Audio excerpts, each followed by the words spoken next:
Hello everyone. तो चलिए आज का क्लास स्टार्ट करते हैं। और आज का क्लास आपका जो एक सीरीज़ स्टार्ट किया था क्विक रिवीजन करके ईडियम्स के लिए, है ना। क्विक रिवीजन करके एक सीरीज़ स्टार्ट है पहले से ही, तो उसका पार्ट नंबर 4 है। ये नीतू सिंह की बुक से करवा रहा हूँ।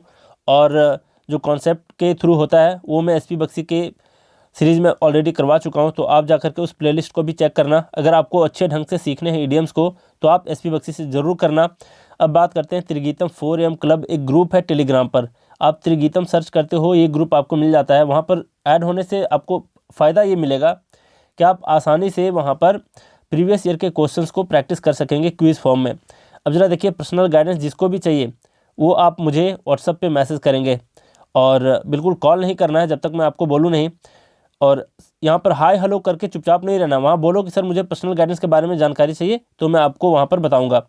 अब ज़रा बात करते हैं आज के फर्स्ट इडियम के ऊपर। देखिए क्या है ये हश मनी। हश मनी का मतलब होता है money given to someone to keep something secret. मतलब किसी बात को गुप्त रखने के लिए दिया जाने वाला पैसा को कहा जाता है क्या, हश मनी, है ना। एक तरह का रिश्वत होता है कि मुंह बंद करने के लिए किसी को रिश्वत दिया जाता है कि तुम मेरा सीक्रेट को किसी के सामने उजागर मत करना, तो वैसे दिए गए पैसे को कहा जाता है हश मनी।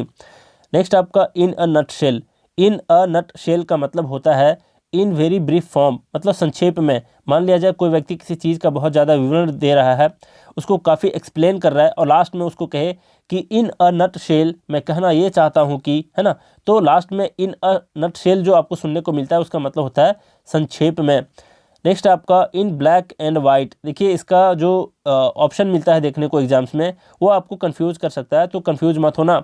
यहाँ पर इन ब्लैक एंड वाइट का मतलब होता है लिखित रूप में, है ना। यहाँ पर दिया इन प्रिंटेड और रिटन फॉर्म, ये एग्जाम में पूछे भी जा चुके हैं, तो कंफ्यूज मत करना। इन ब्लैक एंड वाइट को कलर से रिलेट करके आपको ऑप्शन बना करके दे दिया जाता है, तो कंफ्यूज मत करना, इसका मतलब होता है लिखित रूप में। नेक्स्ट आपका in full swing. In full swing का मतलब होता है at the height of activity, मतलब पूरे जोरों पर होना। तो क्या क्या जोरों पर होता है, मान लिया जाए कोई सड़क बनने वाला है ना, तो सड़क का जो काम है वो बहुत तेज़ी से चल रहा है आजकल, मतलब बहुत जल्दबाजी में बनाया जा रहा है उसको, तो कहेंगे कि जो सड़क बनाने का काम है पूरे जोरों पर है, तो उस टाइम भी यूज़ कर सकते हो इन फुल स्विंग।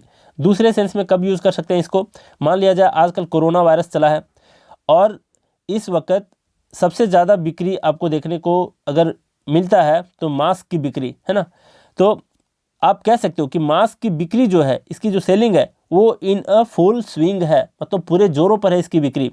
तो इन फुल स्विंग का मतलब आप जान गए, इसका मतलब पूरे जोरों पर। नेक्स्ट क्या है आपका इन द ब्लूज। आज ही के क्विज में ये देखा गया था, है ना, जो एडमिन ने करवाया है, तो मैं चेक कर रहा था तो देखा कि ये वाला भी वहाँ था। तो इसका मतलब होता है इन डम्प्स डिप्रेस्ड। अब ये दोनों दे दिया, इसका मीनिंग ही इडियम का मीनिंग इडियम में और फिर फ्रेज का मीनिंग फ्रेज में दिया है, कैसे समझोगे।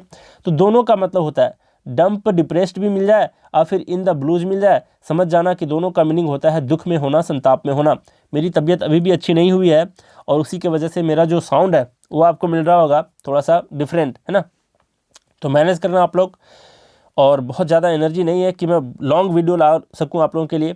तो जैसे जैसे मैं ठीक हो रहा हूँ कोशिश कर रहा हूँ कि धीरे धीरे वीडियो को लाते रहूँ। अब ज़रा देखो नेक्स्ट आपका इन the long run. In the long run का मतलब होता है अल्टीमेटली, मतलब अंततः, है ना, आखिरकार। इन द लॉन्ग रन मतलब बहुत लंबे समय तक चलने वाला चीज़ों को कहेंगे in the long run.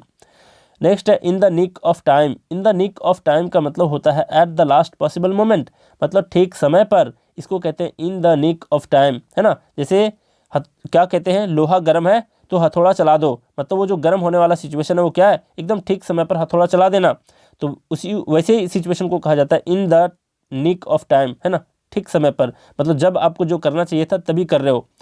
Next आपका इन द सेम बोट। इसका भी ऑप्शन को अजीबो तरीके से बना करके आपके बीच दिया जाएगा, आपको लगेगा कि हाँ इसका मतलब होता है एक ही बोट में जर्नी करना, लेकिन ऐसा नहीं है। इसका मतलब होता है शेयरिंग द सेम प्रॉब्लम्स, मतलब एक ही तरह की समस्या है। अगर मान लो मेरे और आपकी समस्या दोनों सेम है तो आप कह सकते हो कि हम लोग क्या हैं, इन द सेम बोट हैं, मतलब एक ही हालात में हैं। तो इन द सेम बोट का मतलब एक ही हालात में होना। नेक्स्ट है इन वोग। इन वोग का मतलब होता है प्रचलन में होना। In the current fashion. Current fashion का भी मतलब होता है कि आजकल जो फैशन चल पड़ा है, जो प्रचलन में है, उसको कहते हैं इन वोग। अब यहाँ पर ओग आ गया है तो मैं एक वर्ड को कैसे छोड़ सकता हूँ आपसे पूछने के लिए, क्योंकि मैं कई बार बता चुका हूँ। तो आप बताना कि अगर वो के जगह पर यहाँ ए है तो ये पढ़ाएगा वेग, तो वेग का मतलब आप लोग मुझे कमेंट में ज़रूर बताना। काफ़ी बार बताया हूँ, आपको बताना ही चाहिए, याद होना ही चाहिए। नेक्स्ट क्या है आपका, देख लो, ये आपका ins and outs. Ins and outs का मतलब होता है फुल डिटेल। किसी चीज़ का फुल डिटेल हो, विस्तृत विवरण हो, तो उसको कहते हैं इन्स एंड आउट्स, है ना। यहाँ पर दिया इंट्रिकेसीज या फिर कॉम्प्लिकेशंस का बहुत ज़्यादा अगर डिटेल हो तो कहा जाता है वो क्या, इन्स एंड आउट्स। तो ये वाला मत याद रखो, ज़्यादा अच्छा होगा फुल डिटेल को याद रखो, क्योंकि एक क्वेश्चन पूछा जा चुका है और इन्स एंड आउट्स का मतलब होता है फुल डिटेल। नेक्स्ट आपका आयरन हैंड या फिर आयरन फिस्ट, तो क्या मतलब होता है, इसका मतलब होता है रिगोरस कंट्रोल। मतलब क्या है इसका, कड़ाई से पेश आना। मान लिया जाए आप किसी फैक्ट्री के मालिक हो और आपको वर्कर से अच्छे से काम लेने हैं, तो क्या कैसे पेश आना पड़ेगा, उन लोगों को कैसे कंट्रोल करना पड़ेगा, बिल्कुल ही थोड़ा सा रिगोरस तरीके से, है ना, कड़ाई से पेश आना पड़ेगा, सख्ती से पेश आना पड़ेगा। तो सख्ती से, कड़ाई से, उसी को कहा जाता है आयरन हैंड या फिर आयरन फिस्ट। नेक्स्ट आपका इचिंग पाम। अब जब लोगों के हाथ खुजलाते हैं तो लगता है कि आज तो झगड़ा होने वाला है ना। तो ऐसा मत समझना। आपके जो कह सकते हो कि जो विचारधारा है आपकी सोसाइटी में, कुछ कुछ ऐसे चलन है, तो उससे रिलेट करते हुए भी ऑप्शन बना दिए जाते हैं एग्जाम में। तो ये मत समझ लेना कि इचिंग पाम का मतलब कुछ और है। इसका मतलब होता है ऐसे लोग जिसकी आदत पड़ जाती है रिश्वत लेने की, तो उसको कहते हैं इचिंग पाम, है ना। Craving for bribe. क्रेविंग का मतलब बहुत ज़्यादा लालायित होना, किस चीज़ के लिए, ब्राइब के लिए, रिश्वत के लिए। तो जिसकी आदत पड़ जाती है रिश्वत लेने की, तो वैसे लोगों को कहा जाता है इचिंग पाम। नेक्स्ट आपका इट्सी बिट्सी।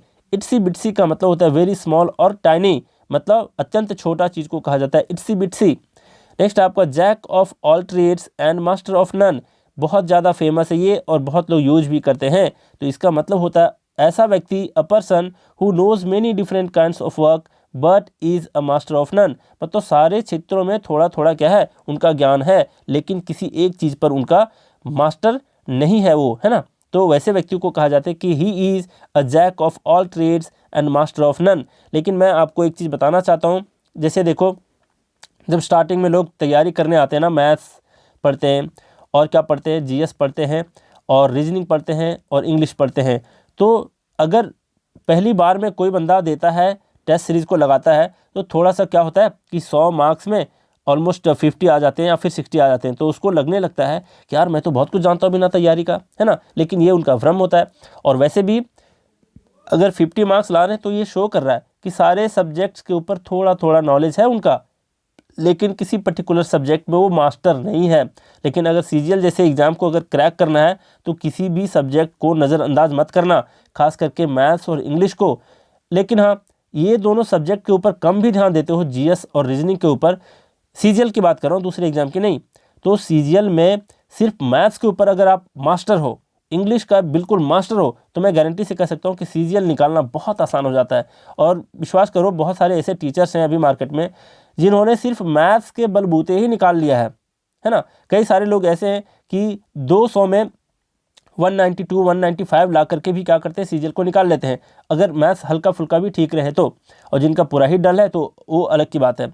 और दूसरी बात, एक चीज़ और बताना चाहता हूँ कि जीवन में अगर कुछ ना हो पाए आपसे, कोई जॉब ना ले पाओ, लेकिन अगर एक सब्जेक्ट के ऊपर अगर आप मास्टर माइंड हो, है ना, किसी एक सब्जेक्ट के ऊपर, मैथ्स हो, इंग्लिश हो, रीजनिंग हो या फिर जीएस हो, किसी एक सब्जेक्ट का भी अगर आप मास्टर हो, तो मैं गारंटी से कह सकता हूँ कि बहुत सुखी पूर्वक आप ज़िंदगी जी सकते हो। और बहुत सारी अपॉर्चुनिटीज़ हैं मार्केट में कि आप बहुत कुछ कर सकते हो एक सब्जेक्ट के ऊपर मास्टर सिर्फ होने से। तो कोशिश करो कि नॉलेज तो सबका होना ही चाहिए एग्जाम पॉइंट ऑफ व्यू से, लेकिन किसी एक सब्जेक्ट पर आप मास्टर माइंड हो जाओ, है ना। फिर देखना कि आपको ज़िंदगी कहाँ से कहाँ लेकर जाती है। अब जरा देखिए, तो समझिए इसका मतलब क्या होता है, jack of all trades and master of none. मतलब ऐसा व्यक्ति जो किसी भी काम में निपुण ना हो लेकिन सभी कार्यों की जानकारी रखता हो। नेक्स्ट आपका जेल बर्ड। जेल बर्ड का मतलब होता है ऐसा व्यक्ति who is or has been confined to jail. मतलब जो जेल में पहले से रह चुका है या फिर जेल में अभी करेंटली है, तो ऐसे व्यक्तियों को कहा जाता है जेल बर्ड। नेक्स्ट आपका जॉन्डिस्ड आई। इसका मतलब होता है to look at something with a prejudiced view. देखिए यहाँ पर प्रीजुडिस्ड दिया है, तो इसका मतलब ये मत समझ लेना पक्षपाती से रिलेटेड, है ना। इसका मतलब होता क्या, देखो सीधा प्रीजुडिस्ड का ही मीनिंग दे दिया, पक्षपातपूर्ण दृष्टिकोण, लेकिन इसका सेंस किसी अलग तरीके से यूज किया जाता है जॉन्डिस्ड आई को। जैसे किसी का जलसी होता है ना, काफ़ी जलनशील होता है किसी व्यक्ति के प्रति, तो वो व्यक्ति जिस दृष्टिकोण से उसको देखता है तब भी वहाँ यूज करते हैं जॉन्डिस्ड आई। दूसरा कहाँ यूज करते हैं, मान लिया जाए किसी व्यक्ति के प्रति जलन से, है ना, आप उसे जलते हो और आपका उसके लिए जो विचार है वो काफ़ी अलग है। जैसे कि एक बंदा बहुत ज़्यादा मेहनत कर रहा है लेकिन उसके प्रति आपका विचार है कि ये कुछ नहीं करने वाला, कभी इससे एग्जाम क्रैक नहीं होने वाला, तो इस तरीके का जो एक संकीर्ण विचारधारा होता है, तो ऐसे विचारधाराओं को ही कहा जाता है जॉन्डिस्ड आई, है ना। इसको अच्छे से देख लेना, एसपी बख्शी वाले सीरीज में मैं अच्छे से बताने की कोशिश किया हूँ। नेक्स्ट आपका जूडस कीस। जूडस कीस का मतलब होता है फॉल्स लव, है ना, मतलब क्या, कीस किया और उससे जुदा हो गया, ऐसे भी याद कर सकते हो, याद करने के भी विषय है ना। तो जूडस कीस का मतलब होता है झूठा प्यार, फॉल्स लव, तो इसको भी याद रख लेना आप। नेक्स्ट आपका जंप टू अ कंक्लूजन। इसका मतलब होता है to come to a conclusion prematurely, मतलब क्या कि बिना सोचे समझे नतीजे पर पहुंच जाना, है ना, किसी के कंक्लूजन पे पहुंच जाना, ये कहलाता है जंप टू अ कंक्लूजन। और ये इडियम वाले सेक्शन में आपको कम पूछा जाएगा, ये सबसे ज़्यादा पूछा जाएगा कहाँ, तो जो आपका फिक्स्ड प्रीपोजिशन होता है वहाँ पर। अगर कंक्लूजन पर बिना सोचे समझे पहुँचना हो और उस सेंस में एग्जाम में पूछा गया फिल इन द ब्लैंक्स, तो याद रखना जंप और कंक्लूजन के बीच जो प्रीपोजिशन लगता है ये टू लगता है इस सेंस में, है ना। नेक्स्ट आपका कंगारू कोर्ट। कंगारू कोर्ट का मतलब होता है एन इलीगल कोर्ट, मतलब गैर कानूनी न्यायालय, है ना। कई सारे धर्मों में भी ऐसे ऐसे न्यायालय लोग बना बैठे हैं कि जो सुप्रीम कोर्ट है, हाई कोर्ट है, उसकी बात नहीं सुनी जाती वहाँ पर, है ना, उनका अपना अलग ही ख्याल होता है, लोगों को समझाने का अलग ही तरीका होता है, तो ऐसे कोर्ट को ही कहा जाता है कंगारू कोर्ट। नेक्स्ट क्या है आपका, नेक्स्ट है keep one's cards close to one's chest, मतलब हाइडिंग समथिंग, है ना। If someone is trying to hide something from you, तब आप इस चीज़ को यूज कर सकते हो कि someone is trying to keep his cards close to his chest, है ना, मतलब कोई व्यक्ति अगर छुपाते हुए नजर आए कोई कार्ड को अपने चेस्ट के करीब, तो समझ जाओ कि ये क्वेश्चन जब भी पूछा है इसका मतलब है कि किसी बात को छिपाना, है ना, हाइडिंग समथिंग।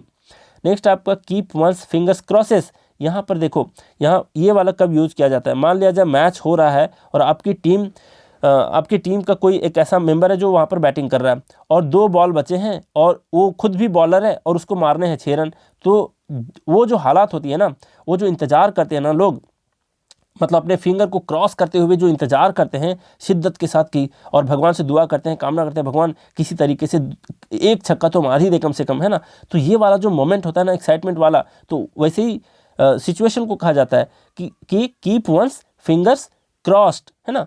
तो टू वेट एक्सपेक्टेंटली, मतलब एक्सपेक्ट करते हुए वेट करना, किसी अच्छी घटना होने की कामना करना, keep once fingers crossed. Next आपका कीप वंस वर्ड। इसका मतलब होता है टू कीप वंस प्रॉमिस, मतलब प्रतिज्ञा पूरी करना, ये कहलाता है कीप वंस वर्ड। नेक्स्ट आपका कीप द बॉल रोलिंग, है ना, काफ़ी फेमस है इसका जो इडियम, इसका जो ओरिजिन है मैं बता चुका हूँ वैसे भी। तो कीप द बॉल रोलिंग का मतलब होता है to maintain the progress of a project or plan, है ना। इसका मतलब किसी प्रोजेक्ट फिर प्लान का जारी रखना, मेंटेन रखना, ये कहलाता है keep the ball rolling. Next क्या है आपका keep the wolf from the door, मतलब गरीबी को अपने से बाहर रखना, है ना। टू अवॉइड पॉवर्टी और स्टार्वेशन, दरिद्रता से संघर्ष करना, गरीबी को अपने से दूर रखने की कोशिश करना, किसी तरीके से जीवन यापन करने की कोशिश करना, ये कहलाता है keep the wolf from the door, दरिद्रता से संघर्ष करना, गरीबी से संघर्ष करना। नेक्स्ट क्या है आपका, देख लो, एक है आपका क्या, ये है किल 2 birds with 1 stone, मतलब doing 2 things at the same time while effort is made for 1, मतलब किसी एक काम को निपटाने के लिए आप निकले हो लेकिन उसके साथ साथ 2 समस्याएं सुलझ जाती हैं, तो वैसे सिचुएशन को कहा जाता है कि किल 2 birds with 1 stone, है ना, एक पंथ 2 काज कहते हैं ना हिंदी में, मतलब एक कार्य करके 2 समस्याओं से निपट लेना। नेक्स्ट आपका किथ एंड कीन। किथ एंड कीन का मतलब होता है ब्लड रिलेशन, जो खून के रिश्ते होते हैं, वैसे रिश्तेदारों को, अपने जैसे भाई बहन हो गए और बहुत सारे लोग भी आते हैं वैसे रिश्ते में, तो वैसे लोगों को कहा जाता है क्या, किथ एंड कीन, बंधु एंड बांधव। और मैं आज बहुत सारा कुछ बता दिया हूँ, आप लोग क्विकली इसको रिवाइज कर पाओगे अच्छे से। और इससे पहले आपको क्या देखना बहुत ज़रूरी है, तो एसपी बख्शी वाला सीरीज़ जो ईडियम है मैं बना चुका हूँ, तो उसको जा करके देख लेना। बहुत ज़्यादा एनर्जी नहीं है कि मैं एक लॉन्ग वीडियो आप लोगों के लिए ला पाऊँ, तो जितना हो सका मेरे से आज मैं आप लोगों के बीच रखा हूँ। तो चलिए आज का क्लास हम लोग यहीं रैप अप करते हैं। Thank you very much.